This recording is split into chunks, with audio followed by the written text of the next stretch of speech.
Bonjour à tous. Aujourd'hui, je vous présente un moyen d'aider à stopper rapidement le saignement ou l'hémorragie d'une plaie. On retrouve en général deux types de situations. Celle où on ne s'est pas rendu compte que l'on s'est coupé.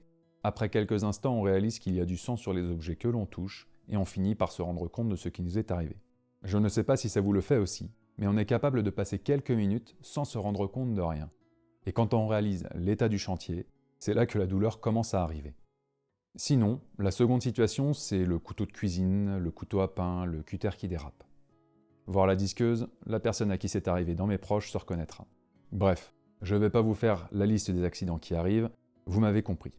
On a vu la bêtise que l'on a fait, le sang n'a pas eu le temps de sortir, la douleur n'est pas encore apparue, et le réflexe que l'on a en général, c'est de s'attraper la zone pour garder la plaie fermée, afin de limiter la perte de sang, et pour certains, ne pas voir l'étendue des dégâts. Mais ça, c'est un autre sujet. La majeure partie du temps, la seconde réaction, c'est de chercher quelque chose pour essuyer, absorber et ou nettoyer la plaie. Pour d'autres, c'est de tomber dans les pommes. Blague à part. Si vous êtes toujours conscient de ce que je vous souhaite, vous allez pouvoir utiliser une huile essentielle pour aider à stopper l'hémorragie. Je parle ici de l'huile essentielle de cyste. Elle est surprenante d'efficacité, hémostatique, c'est-à-dire qu'elle a la propriété d'arrêter les hémorragies. Elle est composée de monoterpènes, d'alcool et d'acide. Elle a des propriétés anti-infectieuses, antibactériennes, anti-hémorragiques et cicatrisantes. Son utilisation est parfaitement indiquée dans les cas de coupures, plaies infectées, épistaxis, etc. Elle est légèrement collante, si on peut dire. Elle remet la plaie légèrement bord à bord et donc fait cicatriser beaucoup plus rapidement. L'huile essentielle de cyste se trouve généralement dans les coffrets d'huile essentielle des utilisateurs expérimentés. Son prix étant plus élevé, elle est un peu moins répandue. J'ai personnellement une préférence pour l'huile essentielle de cyste, mais il y a une autre huile essentielle qui partage des propriétés similaires et qui est bien moins coûteuse. C'est l'huile essentielle de Geranium rosa, que beaucoup d'utilisateurs ont chez eux. L'huile essentielle de Geranium rosa est composée d'alcool et d'ester. Ses propriétés sont anti-infectieuses, antibactériennes, fongicides et hémostatiques. Pour ce qui est de l'utilisation de l'huile essentielle de cyste ou de Geranium rosa, pour un adulte, une goutte pure sur une petite coupure et jusqu'à 5 gouttes si la plaie est importante. Pour un enfant de plus de 5 ans, on revoit bien évidemment la quantité à la baisse. Et en dessous de 5 ans, on évite. Si vous avez suivi une formation de secouriste, vous connaissez déjà ce qui va suivre. Pour les autres, je vais prendre une petite minute ou plus pour vous partager quelques informations importantes. Une hémorragie externe, c'est lorsque vous avez un épanchement de sang abondant et visible qui s'écoule en dehors des vaisseaux au travers d'une plaie et qui ne s'arrête pas spontanément. Elle peut être d'origine traumatique, coups, chutes, couteaux, balles, etc. et plus rarement médicale, comme une rupture des varices par exemple. Les risques et conséquences d'une hémorragie externe, c'est dans un premier temps la fréquence cardiaque qui augmente pour compenser et maintenir un débit et une pression suffisante dans les vaisseaux afin d'assurer la distribution de sang et par conséquent d'oxygène dans l'organisme. Ensuite, dans un deuxième temps, si le saignement n'est pas arrêté, la pression sanguine s'effondre, le débit diminue et une détresse circulatoire apparaît. Elle peut provoquer ce qu'on appelle dans le jargon secouriste un désamorçage de la pompe et un arrêt du cœur. Vous en déduirez comme moi qu'une hémorragie externe menace immédiatement ou à très court terme la vie de la personne concernée.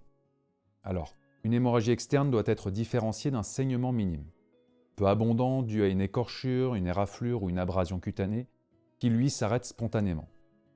Pour arrêter une hémorragie, on écarte les vêtements si nécessaire, on vérifie qu'il n'y a pas de corps étranger dans la plaie et on réalise une compression manuelle, quelle que soit la localisation de la plaie. Si cette compression est efficace, on met en place un pansement compressif. Si le saignement persiste, on complète avec un second pansement supplémentaire afin d'augmenter la compression et si le saignement persiste, on reprend une compression manuelle en plus et par-dessus les 2 pansements compressifs.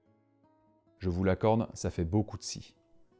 Alors, je vous rassure, la majeure partie du temps, lorsque la pose d'un pansement compressif est bien réalisée, l'hémorragie est stoppée. Dans une situation où vous n'avez pas de pansement compressif sur vous, plusieurs compresses stériles feront l'affaire avec une bande médicale, comme une bande crêpe par exemple. Sinon, vous pouvez faire un pansement de fortune avec un linge, bien évidemment propre, vêtements, serviettes, torchons, chaussettes, etc., que vous maintiendrez avec votre main ou à l'aide d'un lien de préférence large, comme un foulard, une écharpe, ou éventuellement une cravate, une ceinture, en serrant correctement, mais pas comme des bœufs. Évitez les cordes ou autres liens fins, qui agiraient comme un garrot, ce qui n'est pas les faire chercher. Lorsque vous êtes victime d'une hémorragie externe importante, un réflexe que vous devriez avoir, c'est bien sûr d'appeler à l'aide et de rapidement contacter les secours. Ensuite, lorsque l'hémorragie est stoppée, c'est de vous couvrir pour vous protéger contre le froid ou les intempéries en attendant l'arrivée des secours. En général, on s'assoit ou on s'allonge au sol. Ça évite de tomber trop haut en cas de perte de connaissance ou de malaise. Très bien, on ne va pas aller plus loin aujourd'hui, je ferai une vidéo complémentaire pour ceux que ça intéresse où on parlera des fractures ouvertes, des sections de membres, etc. Bien entendu, les informations que je vous ai partagées dans cette vidéo ne remplacent pas une formation de secouriste de qualité.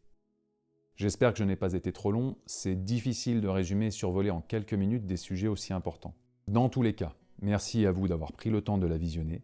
N'hésitez pas à me partager vos conseils ainsi que vos questions, suggestions ou autres. Écrivez-moi dans la section commentaires. Comme d'habitude, je tâcherai de vous lire et de vous répondre. Je vous invite à partager cette vidéo avec vos proches et à vous abonner à cette chaîne YouTube. Vous pouvez me suivre sur les réseaux sociaux, vous les trouverez en description. Je vous dis à la semaine prochaine pour une nouvelle vidéo, et en attendant, prenez soin de vous.